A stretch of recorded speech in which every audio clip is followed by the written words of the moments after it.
Bonjour à tous, bienvenue dans ce nouveau format de podcast RSG. Pour ce premier épisode, la 501ème va donc s'occuper du dernier trailer de Star Wars 9, l'ascension de Skywalker.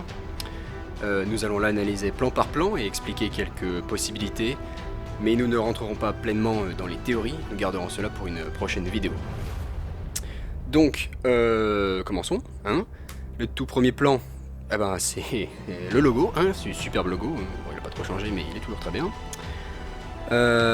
Donc, le premier véritable plan de ce nouveau trailer, on voit Rey courir dans une forêt.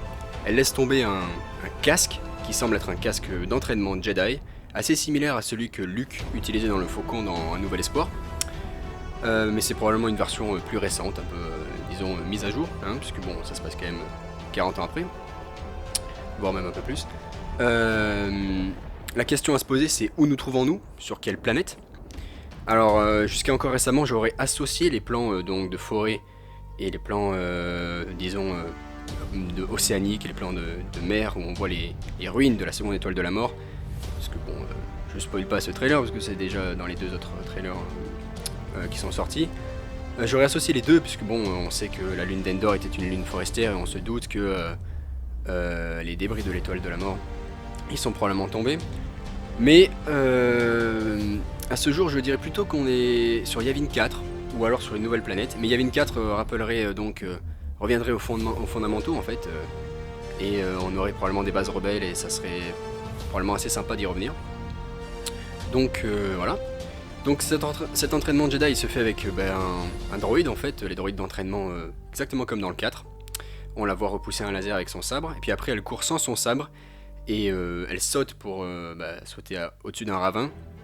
Et là on a une superbe transition sur le saut. Et on passe à un saut dans l'intérieur en fait de la seconde étoile de la mort, qui est en ruine. Et la voix de Finn dit que tout le monde est réuni. Et ça fait bien sûr écho au fait que dans ce film, dans ce 9ème opus, tous les personnages principaux seront réunis pendant l'intégralité de l'intrigue, tout le long du film, comme l'a précisé J.J. Abrams lui-même. Et parce qu'en fait c'est pas du tout le cas dans le 8, ils sont vraiment séparés et là ils reviennent ensemble. Et donc voilà, c'est Finn qui délivre cette citation. Nous avons d'ailleurs un plan où il regarde au loin avec des jumelles.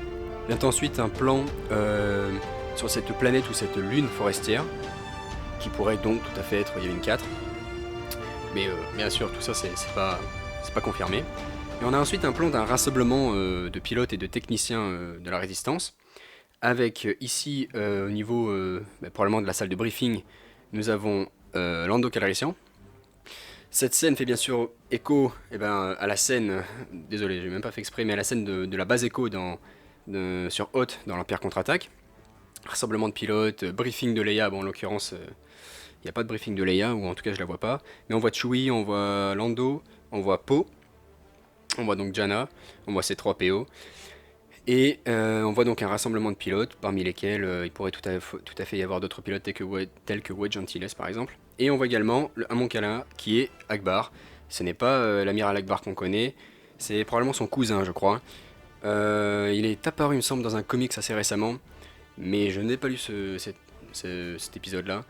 Et donc je peux pas tellement développer sur de qui il s'agit en fait, mais bon voilà, désolé. La scène suivante c'est en fait c'est le départ de Rose, mais en fait cette scène est en lien avec une autre scène, un autre plan qui arrive plus tard dans le trailer, donc en fait j'en reparlerai à ce moment-là.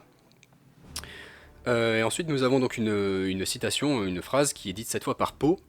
On n'a pas un seul personnage qui fait la voix off dans ce trailer, on en a quasiment tous les personnages principaux, et cette fois Poe. Good people will fight if we lead them. Les gens donc se battront si on les guide. Et nous voyons Poe, Chewie et Finn, toujours à mon avis sur cette même planète ou lune forestière, avec le X-Wing de Poe reconnaissable à sa couleur orange. Il faut préciser que c'est son nouveau, parce que Kylo Ren l'a détruit durant l'attaque du croiseur de Leia au début du 8, enfin c'est pas exactement le début mais dans le 8, dans les derniers Jedi. Et si on compte le chasseur qu'il a dans Star Wars Resistance, c'est donc son 3ème X-Wing en l'espace de un an, même pas. Enfin, je sais pas quelle est l'ellipse temporelle entre le 8 et le 9, mais en l'espace de quelques années, disons. Nous avons ensuite un très très beau plan d'un Blockade Runner, donc d'une corvette corélienne CR-90, c'est-à-dire le même modèle que le Tantive 4, c'est-à-dire le vaisseau diplomatique de Leia dans le 4, dans Un Nouvel Espoir. Ça pourrait être le Tantive 4. Bon, le modèle est vieux, donc de toute façon le Tantive 4 serait également un peu obsolète. Mais étant donné que le film est la conclusion de la saga entière, la saga Skywalker, les 9 films, ça pourrait tout à fait être le Tantive 4 lui-même et rappeler tout un tas de bons souvenirs. Et il pourrait avoir un rôle important. Honnêtement, bon, il a la couleur rouge sur le côté qui, bah, honnêtement, est assez reconnaissable du Tantive 4. Mais bon, bien sûr, je suis pas sûr, il était pas, enfin, c'est pas précisé quoi. Donc il vole en Razmot, au-dessus, juste au-dessus de la cime des arbres de cette forêt. Donc soit il décolle, soit, je sais pas, soit il atterrit. Mais c'est vraiment un plan assez stylé en général. On est plutôt au-dessus des vaisseaux et ça apporte un peu de renouveau. Nous avons donc ensuite un plan des ruines de l'étoile de la mort, donc dans l'eau, dans une mer très agitée. Et il faut préciser que, donc moi, comme je l'ai dit, je pensais qu'au départ que c'était sur Endor. Nous avons, grâce à, je sais plus si c'est le site de Star Wars ou le site de Disney, et nous avons la précision, en fait, nous sommes sur pardon, je vais y arriver, la lune de Kefbir, grâce à en fait une attraction pour Disneyland. Donc c'est des attractions où ils font un vaisseau en fait présente les différents lieux des films. Et pour le 9, il y aura Kefbir qui est décrite comme la lune océanique où se trouvent les ruines de la seconde étoile de la mort. Alors c'est pas précisé que c'est une lune d'Endor, mais bon honnêtement, enfin les débris, je vois pas trop comment ils seraient arrivés sur une lune d'un autre système stellaire. Et c'est tout à fait possible que ce soit une autre lune d'Endor, puisque Endor, on appelle souvent Endor en fait la lune forestière d'Endor, mais Endor, la planète, a le même nom, elle s'appelle juste Endor et c'est une géante gazeuse, et en fait au total elle a 9 lunes, donc la lune forestière qu'on voit dans le 6, ce n'en est qu'une des 9, donc elle peut tout à fait avoir une lune océanique et qui s'appelle Kefbir, et voilà, c'est ça qu'on voit dans le 9. Donc à mon avis c'est tout simplement ça.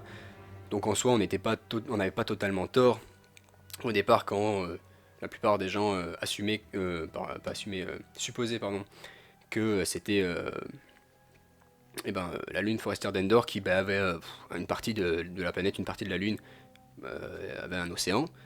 Bon, c'est juste deux lunes à mon avis d'Endor. Mais du coup, bon, la planète forestière, c'est pas forcément Endor, c'est pas forcément la lune forestière d'Endor, à mon avis on est plutôt sur Yavin 4. Donc, oui. Donc pour revenir sur le plan, on voit Rey qui est donc au-dessus, enfin sur le toit si je puis dire, de ces ruines. Et elle dit que tout le monde dit la connaître, mais qu'en fait personne ne la connaît. Arrive alors Kylo, à travers les vagues, il fend la tempête. On remarque d'ailleurs qu'il n'a pas son casque. Donc je pense que cette scène se déroule au tout début du film. Alors pas forcément la scène d'intro, hein, enfin quoique, pourquoi pas. Mais par contre, à mon avis, dans le premier quart d'heure, hein, je parierais sur ça perso. Et bien sûr, il lui répond que lui la connaît. Donc ça fait bien sûr écho au fait que les deux sont attirés par les deux côtés de la force. Et ils sont en ça uniques. Donc c'est pour ça qu'il la connaît. Enfin qu'il la comprend quoi. D'ailleurs une petite allusion. Ahsoka qui est pendant longtemps... Enfin il y a toujours une rumeur comme quoi elle serait dans le film. Bon perso ça m'étonnerait. Mais même si j'adorerais, hein, mais bon ça m'étonnerait. Et Kylo Ren quand il arrive et passe à travers cette vague, met son sabre laser à l'envers si je puis dire, ce qui doit d'ailleurs être assez galère avec sa crossguard, je sais plus trop comment on dit ça, mais bon, je sais pas trop comment il va la manier, mais bon, voilà. Et donc Ahsoka manie un de ces deux sabres comme cela dans la série de Clone Wars et voilà, c'est juste un petit détail, hein, à mon avis ça se trouve c'est même pas lié à Ahsoka, mais je trouve ça assez cool. Nous avons donc un plan, le plan suivant, avec de très nombreux TIE. Alors, bon, c'est difficile à voir, ils volent à très grande vitesse, mais je pense que ce sont des TIE du premier ordre, ça paraît assez logique. Et bon, il n'y a pas de... Enfin bon, à mon avis c'est des TIE du premier ordre, il n'y a rien qui les distingue vraiment sur ce plan, mais je parierais sur ça. Donc il s'approche d'un immense glacier, avec ce qui m'a d'abord semblé être un très beau reflet. Alors, c'est pas qu'il est pas beau hein, le reflet, hein. C'est juste que c'est pas un reflet. En fait, ça semble être un glacier qui flotte dans l'espace. Alors, je pourrais pas trop vous expliquer comment, hein, mais pourtant il y a un village en contrebas donc du glacier. Et les habitations ou les structures semblent d'ailleurs être des deux côtés en fait du glacier, au-dessus et en dessous. Donc on y vit de tous les côtés. C'est assez particulier, j'aimerais vraiment voir comment ça se passe et comment on y vit. Et c'est très intéressant, c'est un concept auquel j'ai vraiment pas trop pensé. Et à mon avis, c'est la ville où on découvre Zori Bliss. Donc Zori Bliss, c'est la chasseuse de primes, la nouvelle chasseuse de primes introduite dans ce film, qui connaissait Poe et enfin, elle a juste des liens avec Poe. Je crois que c'est tout ce qu'on sait à peu près sur elle. À mon avis, c'est là qu'on la découvre. Et d'ailleurs, Zori Bliss, elle est relativement absente de ce trailer. On la voit que dans un plan, sauf si elle est dans un vaisseau. Auquel cas, ce n'est pas précisé ou mis en avant. Mais bon, voilà. Donc bon, concernant ce lieu, j'ai quelques autres théories, mais je pense pas les développer maintenant. Je pense qu'on gardera ça pour une autre vidéo. C'est un peu là, on fait vraiment du plan par plan pour analyser ça. Et on s'occupera après de débattre et de développer les théories. Ça sera un peu plus libre. Là, c'est vraiment, on suit le trailer, quoi. Donc nous avons ensuite un plan sur un trône qui d'ailleurs est vide, mais par contre il est très très menaçant. Ce trône est d'ailleurs inspiré d'un croquis qui a été fait pour le Retour du Jedi par Ralph McQuarrie, qui est, on va le dire, le dessinateur qui a le plus façonné le look visuel, disons, de l'univers Star Wars. Et bon, il y a des marques, on va dire, enfin honnêtement, je sais pas ce que ça veut dire et je sais pas de quelle langue ou de quel style, à quel style ça se rapporte, mais à mon avis, ça peut tout à fait rappeler des gravures Sith ou ce genre de style. Ça me rappelle également un peu l'ancien Empire Sith dans SWTOR. Alors pour ceux qui y ont joué, l'empereur avait également une salle du trône très sombre et pardon, assez terrifiante comme celle-ci. Bon, je crois qu'il fallait arriver au niveau 50, mais voilà, ça me rappelle un peu ça. Donc nous avons ensuite un Star Destroyer de l'Empire Galactique. Et si on veut être précis, c'est un Star Destroyer de classe 1, donc un ISD-1. Et donc c'est pas le premier ordre, ça n'a rien à voir. Enfin, rien à voir. Bien sûr, le premier ordre découle de l'Empire, mais je veux dire, c'est pas les mêmes croiseurs. Et d'ailleurs, à mon avis, dans ce film, ça n'aura vraiment rien à voir. Mais bon, j'y reviendrai plus tard. Donc il sort de Terre, dans ce lieu plein d'éclairs, qui rappelle donc le plan de ces très nombreux Star Destroyers impériaux dans le second trailer de l'ascension de Skywalker qu'on avait vu, qui avait été diffusé pour la D23. Et donc, est-ce que c'est lié au glacier géant qu'on a vu précédemment? C'est tout à fait possible. Un Star Destroyer peut y être caché dedans, ça m'étonnerait pas. Par contre, bon, on n'a pas vraiment une bonne notion de la taille de ce glacier, puisqu'on voit seulement des chasseurs TIE qui s'approchent et donc ils sont loin, donc bon, on sait pas trop quelle est la taille de ce glacier, mais ça m'étonnerait que autant de croiseurs, comme on le voit sur cette image du second trailer, puissent être cachés dedans, ou puissent être cachés à côté, ou je sais pas trop quoi. Donc à mon avis, je sais pas si c'est là, mais c'est possible que ce croiseur sorte, parce que bon, c'est quand même assez bleu, l'image du glacier est quand même, ressemble quand même au niveau étalonnage. Donc de même, on pourrait faire un rapprochement avec le trône. Le trône, pareil, l'arrière-plan derrière le trône très menaçant, ça fait gris, ça fait bleuté, ça pourrait tout à fait se trouver sur ce glacier ou dans cet endroit si c'est pas le glacier dans ce lieu, quoi. Est-ce qu'on a un nom pour le glacier? C'est une bonne question. Officiellement non, mais perso je pencherai pour Kajini. J'y reviens dans quelques instants pourquoi je dirais que c'est Kajini. C'est lié à Zori Bliss. Ensuite nous avons un superbe plan avec de très nombreux vaisseaux, croiseurs et chasseurs, cargo et de tout style en fait de la résistance. En fait toute l'armada, toute la flotte de la nouvelle résistance, disons. Nous avons plusieurs designs inconnus, donc les renforts qui sont mentionnés dans le 8 sont bel et bien arrivés. On a quelques designs Moncala, on voit un MC-75 sur la gauche. Le MC-75 c'est le croiseur qui est commandé par l'amiral Radius dans Rogue One lors de la bataille de Scarif. Et on a potentiellement, alors je suis pas sûr, un MC-80 en haut à droite. Donc c'est le même modèle que le Home One, le vaisseau capital de l'amiral Akbar dans Retour du Jedi. Mais bon, ça reste à vérifier. Nous avons également, c'est ce qui attire l'œil en premier, enfin moi perso ce qui m'a attiré l'œil, la présence du Ghost, ou en tout cas d'un cargo léger VCX 100 pour être précis. Mais bon, on va pas se mentir, c'est le Ghost. Juste derrière le Faucon, donc c'est ce qu'on voit direct après le Faucon. Et donc le Ghost, c'est le vaisseau dans lequel tous les événements de la série Star Wars Rebels se passent. C'est le vaisseau où les personnages qui forment en fait une famille vivent. Donc on y passe vraiment la majeure partie du temps. Et c'est un peu iconique de cette série animée. Mais alors qui piloterait le Ghost? Eh ben, dans Rogue One il est présent. Mais il est présent, il est dans un coin de l'image sur Yavin 4. Il passe devant la baie vitrée de l'amiral Radius et il passe dans le coin de l'écran pareil quand on voit les X-Wings dans la bataille de Scarif. Donc ça reste de l'easter egg. Le général Syndulla, Hera Syndulla, elle est mentionnée et Chopper y est dans Rogue One. Mais là c'est autre chose, il est carrément dans le trailer et en plus il est vraiment en second plan juste derrière le Faucon.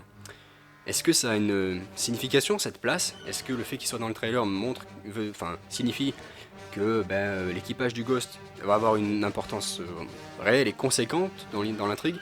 Je sais pas. Ça me paraît assez peu possible parce que l'intrigue a quand même énormément de choses à conclure quoi avec les films précédents. Ça m'étonnerait que Abrams rajoute des personnages d'une série animée que la plupart des spectateurs qui voient les films ne connaîtront pas.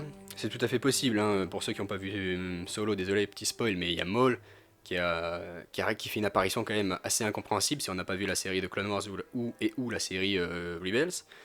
Et bon, donc c'est possible qu'il le fasse dans le 9, mais je parierais pas là-dessus. Par contre, qui le pilote? Perso, je parierais sur Jacen Syndulla, donc à savoir le fils de Hera Syndulla et de Kanan Jarrus, donc son vrai nom c'est Caleb Doom, c'était un ancien chevalier Jedi. Donc c'est tout à fait possible que Jacen Syndulla ait la force en lui, c'est pas forcément lié au gène, hein, mais bon, c'est tout à fait possible qu'il l'ait. Est-ce que c'est pour ça que avoir un Jedi ou un semi-Jedi, disons, dans la Résistance, c'est pour ça qu'il est en tête des vaisseaux juste derrière le Faucon? C'est possible. Je pense pas quand même que Jacen Syndulla sera dans le film en tant que personnage, à mon avis on en restera au Ghost. Si c'est pas Jacen Syndulla, on peut avoir un truc encore plus intéressant mais encore moins probable, à savoir Ahsoka et ou Sabine. Si Ahsoka et Sabine à la fin de Rebels sont partis chercher Ezra, si elles l'ont retrouvé, donc s'il y a potentiellement Ezra, ça veut dire qu'il y a Thrawn quelque part. Si elles l'ont pas retrouvé, bon ça veut dire que Thrawn et Ezra auront leur propre intrigue, mais si elles sont là, ça peut être vraiment... Enfin, moi je serais trop content si les deux sont là, ou l'une des deux même, ça serait ouf. Mais je pense, enfin, le problème c'est que si l'une des deux est là, à mon avis, elle serait un peu pas assez utilisée quoi. Bon. D'ailleurs, si Ahsoka est là, il va y avoir trop de Jedi dans le truc, mais bon. Quant au Faucon, bon, bien sûr, il est en premier plan et j'en ai pas parlé, mais voilà. Si on zoome, on peut voir que c'est Lando et Chewie qui sont aux commandes, et on peut également voir le changement une nouvelle fois de parabole. Donc dans le 7, on était passé à une parabole rectangulaire. Après la perte de la parabole, c'est quoi? C'est dans les couloirs, si je puis dire, enfin quand il passe à l'intérieur pour détruire la seconde étoile de la mort au-dessus de Endor. Il perd sa parabole, donc dans le 7 il en a une nouvelle. Et dans le 8 il la repère sur Crate, je crois. Donc là il en a encore une nouvelle. Et on revient au format, au design circulaire. Comme vous le voyez, j'ai mis quelques modèles. On voit d'ailleurs un U-Wing, très intéressant. On voit des croiseurs Hammerhead, on voit une frégate Nebulon B, bon, tout un tas de trucs. Je rentrerai pas dans le détail, moi j'aime bien, mais bon, c'est assez précis. Et si vous voulez chercher plus loin, je vous mettrai dans la description un lien d'un post Twitter de Admiral Nick 22 qui s'est amusé à les lister tous, enfin, ou en tout cas le plus possible. Après, nous avons une phrase de Sidious, ou en tout cas de Palpatine, voilà, on verra, qui est You're coming together. Donc, il parle bien sûr de Rey et de Kylo. Il les attend tous les deux en fait, il attend leur venue ensemble, et ça qui est intéressant. Bon, en même temps, on a un plan dans le cockpit du Faucon, pardon, avec Rey aux commandes et Chewie copilote. Nous avons Finn juste derrière, qui arrive avec Poe et ses 3PO. Nous avons un élément, j'ai pas le mot, sur le tableau de bord assez particulier. Il est illuminé en bleu. Alors au départ je croyais que c'était quelque chose genre une balise de repérage ou quelque chose qui permettait de se donner, qui permettait d'aller dans des coordonnées un peu secrètes. Je sais pas moi, par exemple la localisation de Palpatine, la localisation de l'étoile de la mort ou de Kylo, quelque chose comme ça. Mais après, bon, effectivement, cet outil est déjà dans le set. Donc, bon, il est pas du tout utilisé dans le set, donc ça se trouve, ça a rien à voir.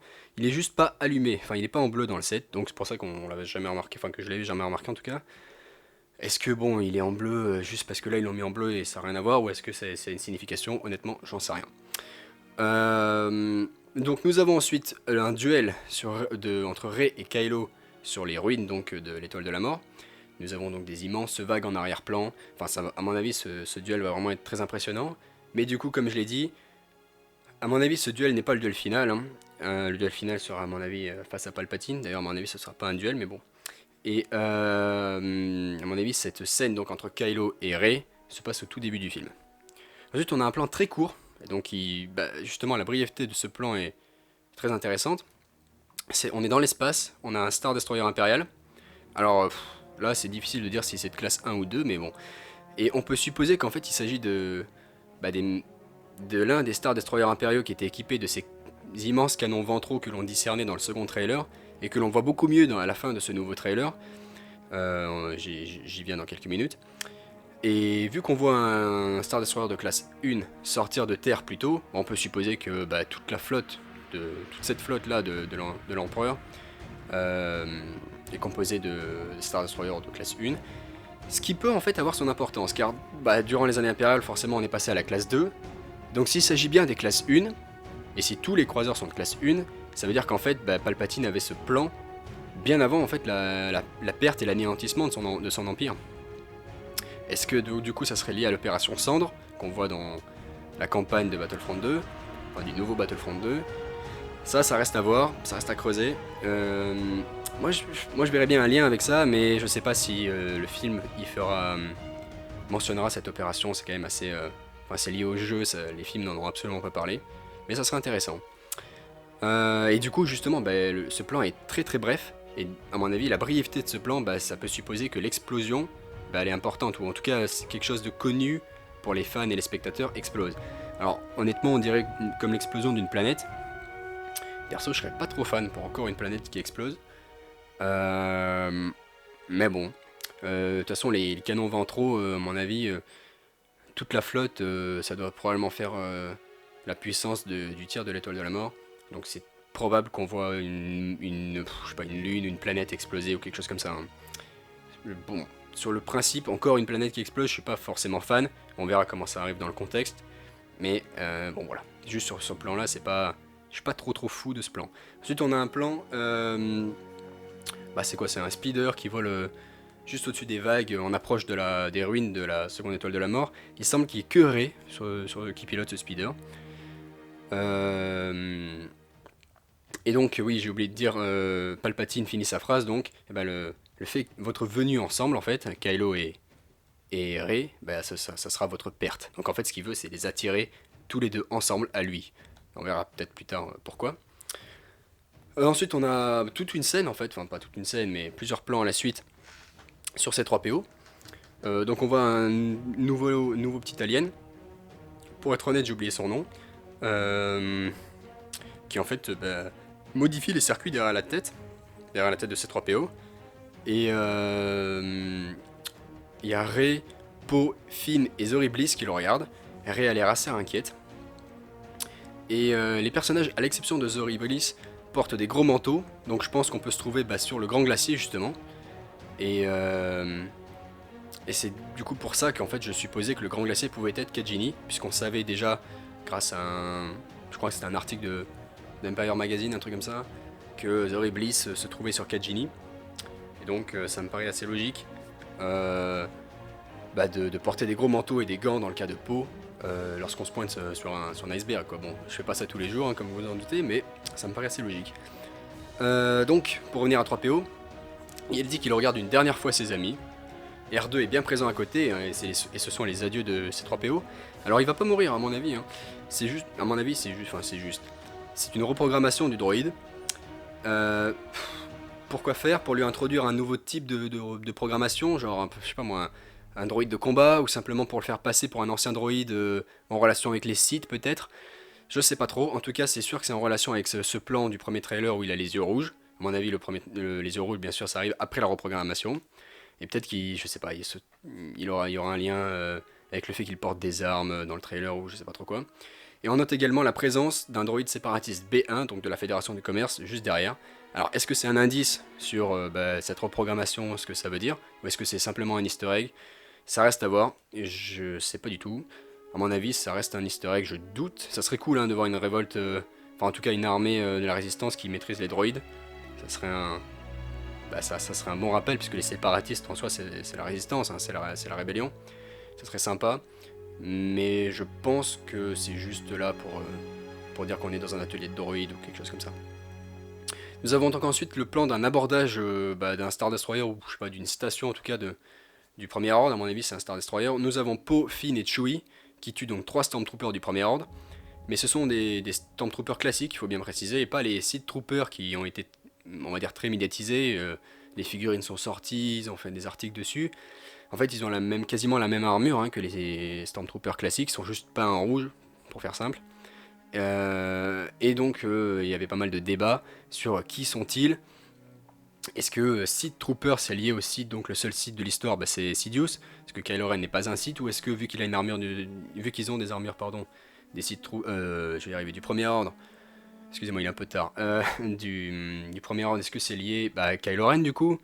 Est-ce qu'il y aura une scission du Premier Ordre? Est-ce qu'il y aura un affrontement, ou alors est-ce que c'est tout simplement pour les spectateurs, pour faire simple, s'il y a un combat entre Premier Ordre et Empire, ou deux factions du Premier Ordre? Voilà, nous avons les Stormtroopers blancs et les Stormtroopers rouges. Bon, peut-être. En tout cas, tout ça, ils sont pas présents, hein. C'est tout ça pour dire que là, c'est bien des Stormtroopers classiques. Donc les Stormtroopers rouges, ça se trouve, ils ont juste un petit look. Ils passent 2 secondes dans le film et voilà, on en fait une grosse médiatisation. Ils sont absolument pas importants. Tout comme les Chevaliers de Rennes, hein. Les Chevaliers de Rennes, ils sont censés être importants. Ils sont pas dans la bande-annonce, on sait pas ce qu'ils font. Mais à mon avis, eux, par contre, ils auront un peu plus de poids dans le film que les Sith Troopers. Oui, donc pour revenir à ce plan d'abordage, à mon avis on est à bord du finaliseur, donc c'est le croiseur du Premier Ordre de Kylo Ren, commandé donc par le général Hux dans l'épisode 7. Également dans l'épisode 8, il a survécu à l'attaque, au sauvetage disons de l'amiral Holdo, de la vice-amiral Holdo dans les derniers Jedi. Donc ce croiseur n'est pas détruit, à mon avis, on se trouve dans ce croiseur. Alors pourquoi Poe, Finn et Chewie abordent le croiseur? Je sais pas, à mon avis on se trouve dans... Je dirais probablement dans le 3e acte du film. Et donc oui, le finaliseur en fait on le voit pas du tout de la bande-annonce, il est absent. Mais en fait il est absent, genre je veux dire le croiseur en lui, l'extérieur du croiseur est absent. À mon avis on voit l'intérieur, donc dans cette scène d'abordage, et puis dans une autre scène impliquant Rey et Kylo, j'y reviendrai plus tard. Nous avons ensuite un plan donc, de Leia et de Rey qui s'enlacent. Donc c'est une scène réutilisée du réveil de la Force. Scène très émouvante. Leia donc enlace, tient la tête de Rey et Rey lâche une larme. Et nous avons la voix de Luke qui dit affronter la peur, c'est le destin d'un Jedi. Donc bien sûr, ça annonce de belles péripéties pour Rey. Nous avons ensuite un plan qui se passe sur Pasaana. Donc, Pasaana c'est le nom de la planète de sable qu'il y aura dans ce film, en gros, Tatooine, Jakku, voilà. Et ce plan, à mon avis, se passe juste avant l'affrontement qu'on pouvait voir dans la première ou la deuxième bande-annonce, je sais plus, avec des Jet Troopers du Premier Ordre. Et à mon avis, ça se passe également dans le même acte ou dans le même moment que Kylo Ren qui attaque Rey avec son TIE. Rey qui fait donc un superbe salto, c'était dans la première bande-annonce. Bon d'ailleurs, est-ce que c'est une attaque ou est-ce que c'est un entraînement, parce qu'il lui tire pas dessus. Bon, c'est un peu particulier cette scène, on verra peut-être dans la vidéo sur les théories. Mais bon, donc sur ce plan-là, on est dans cette scène. Et on a donc BB-8 qui perce un bidon de fumigène jaune ou quelque chose comme ça, lors d'une course-poursuite, et c'est pour ça qu'on le voit passer à travers cette poussière jaune, les Jet Troopers, dans la bande-annonce précédente. Et donc nous avons sur ce plan Poe et Finn qui crient de joie, et donc cette scène, ce plan rappelle bien sûr la scène de leur évasion du finaliseur dans Star Wars 7, qui était la scène d'introduction des deux personnages, et enfin pas la scène d'introduction de chacun, mais ils se rencontraient quoi, et c'était une scène, vraiment une des meilleures scènes du film.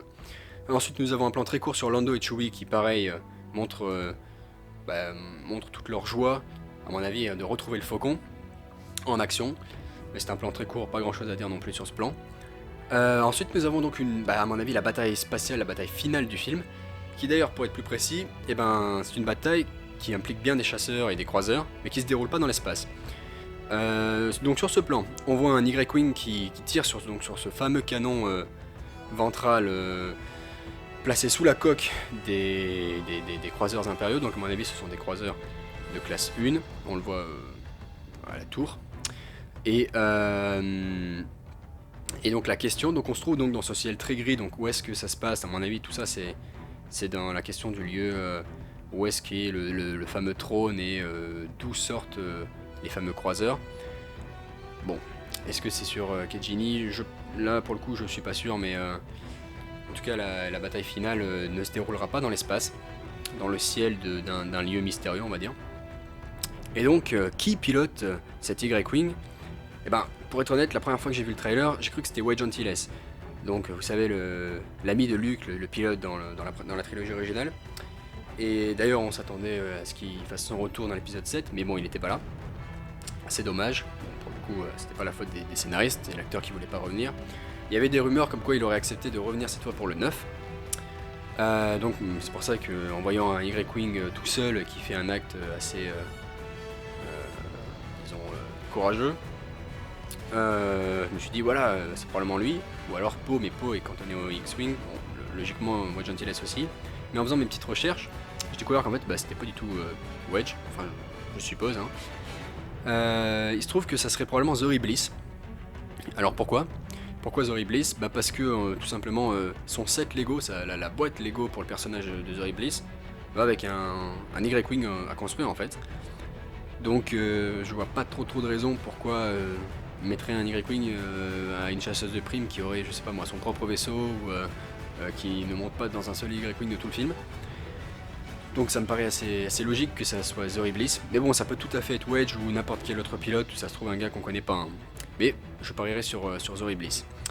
Donc nous avons ensuite un plan de Finn, Jannah et tout un tas de soldats qui chevauchent donc ces fameux Orbax sur la coque donc d'un Star Destroyer impérial. Pour revenir vite fait sur Jannah, je crois que je l'ai pas précisé. Donc Jannah, c'est le personnage joué par Naomi Ackie. Et au départ, quand on a su que Naomi Ackie jouerait dans cet opus, on s'est dit, voilà, elle fait partie de la résistance, elle fait partie des renforts apportés à la résistance, tout comme en fait Lando.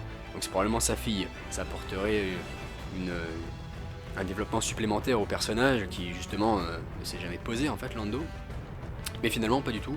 C'est une combattante pour la liberté qui vient donc en tout cas qui opère sur la lune de Kefbir, donc la lune océanique où se trouvent les ruines de l'étoile de la mort. Et donc formée du coup à se battre en chevauchant ces fameux Orbax, en gros des chevaux quoi. Et donc voilà, ça c'était un petit aparté sur qui est Jannah, ou Jaina, encore une fois, je sais pas. Et nous voyons également la présence de BB-8. Alors la question, c'est où est Poe? Parce que Poe, BB-8 c'est son droïde, donc où est Poe?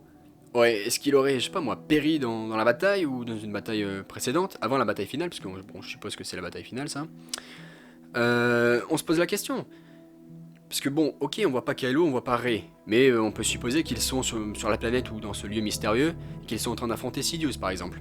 Mais Poe, ça fait moins de sens. Il devrait logiquement être avec les autres, et en tout cas être avec son droïde. Bon alors, je sais bien que je chipote un peu, mais c'est tout à fait possible qu'il soit, je sais pas moi, dans son X-Wing avec un autre droïde. Hein. Mais c'est peut-être sacrifié, je dis ça, je dis rien. Hein. Bon, voilà, on verra bien. Pour ça, j'ai aucune preuve, hein, c'est spéculation complète.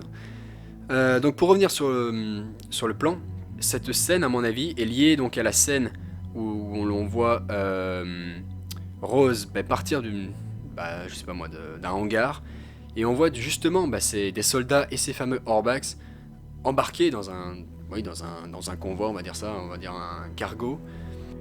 Et à mon avis, c'est la scène donc où Rose part, où Rose est retenue donc bon, elle est pas retenue, mais deux soldats lui parlent.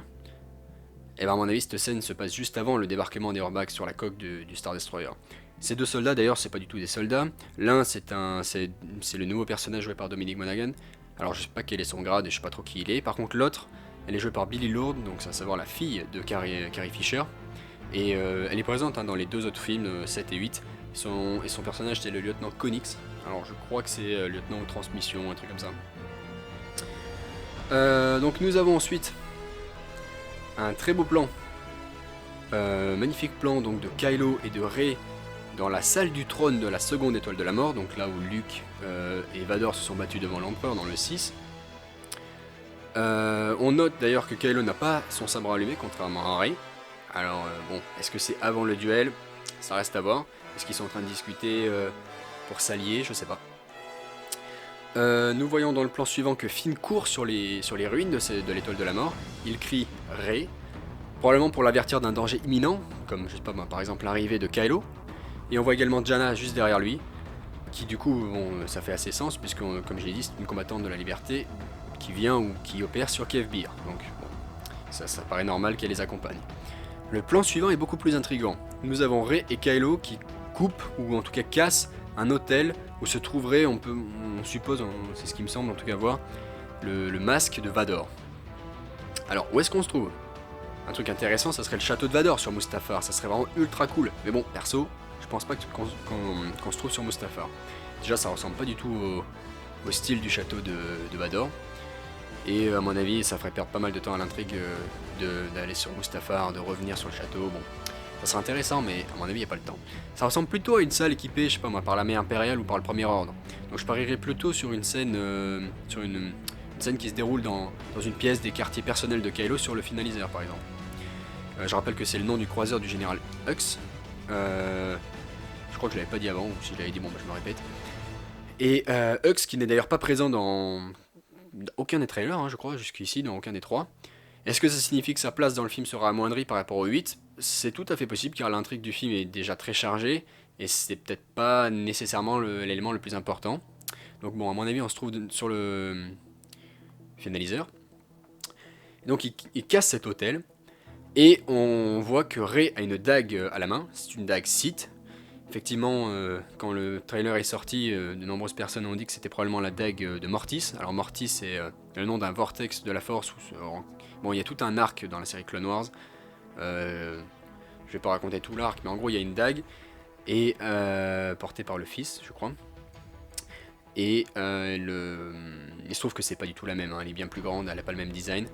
Mais à mon avis, c'est une dague Sith. Alors bon, d'où vient cette dague? À quoi elle mène? Quel est son lien avec Rey? Ça, j'en sais rien. Mais par contre, pour répondre à la théorie comme quoi ça serait la dague de Mortis, je suis pas vraiment d'accord. Donc nous avons un plan sur Finn et Poe. Donc je dirais qu'on est ici sur Pasaana. Bon, j'ai pas grand chose à dire sur ce plan. Pasaana, c'est la planète de sable, donc. Ensuite, on a un nouveau plan sur cette bataille un peu finale, je pense. Donc les Orbaks courent sur la coque. Alors le Star Destroyer semble très très long. Donc ça fait penser à quoi? Ça fait penser à un Super Star Destroyer, par exemple de classe Executor. Nous avons par exemple l'Eclipse, qui est le nom du Super Star Destroyer personnel de Palpatine. Mais en fait, en y repensant, on voit jamais un Star Destroyer même classique comparé à la taille humaine, ou la taille d'Urbach c'est similaire. On y arrive toujours en vaisseau. Donc ça se trouve, ça peut tout à fait être un Star Destroyer tout à fait normal, hein, parce qu'on voit la tour au bout, donc on sait que c'est un Star Destroyer impérial. Et d'ailleurs tous les autres à côté sont des Star Destroyer impériaux. Donc bon voilà, je sais pas trop quel Star Destroyer c'est, mais ce qui est intéressant, c'est plutôt en fait qui tire sur qui. Déjà les tourelles, bon, ça serait pas très logique que les tourelles tirent sur le propre Star Destroyer, mais n'attaquent absolument pas les Orbaks et les soldats de la résistance. De même, elles semblent pas, je sais pas moi, tirer sur le X-Wing et le B-Wing qui passent. Et ils semblent suivre des TIE. Alors je me souviens plus quel est le nom de ce modèle de TIE. Ce sont des TIE du Premier Ordre. Alors est-ce que on a affaire à un combat entre trois factions, Résistance, Premier Ordre et Nouvel Empire, ou l'Empire, les forces de Palpatine, les forces impériales de Palpatine, disons. Est-ce qu'on aurait une alliance entre le Premier Ordre et la Résistance, qui attaque donc les forces de Palpatine? C'est tout à fait possible. D'ailleurs, on peut y penser aussi sur le duel entre Kylo Rey et Palpatine. Est-ce que Kylo et Rey ne s'allieraient pas par intérêt commun face à Palpatine? Sinon, on pourrait tout à fait avoir non pas deux factions qui s'allient contre une, mais un affrontement entre les trois. Alors ça serait peut-être plus compliqué, et c'est peut-être d'ailleurs également une des raisons de mettre des Stormtroopers en rouge pour simplifier, donc on les appelle Sith Troopers. Mais bon, on verra pour ça.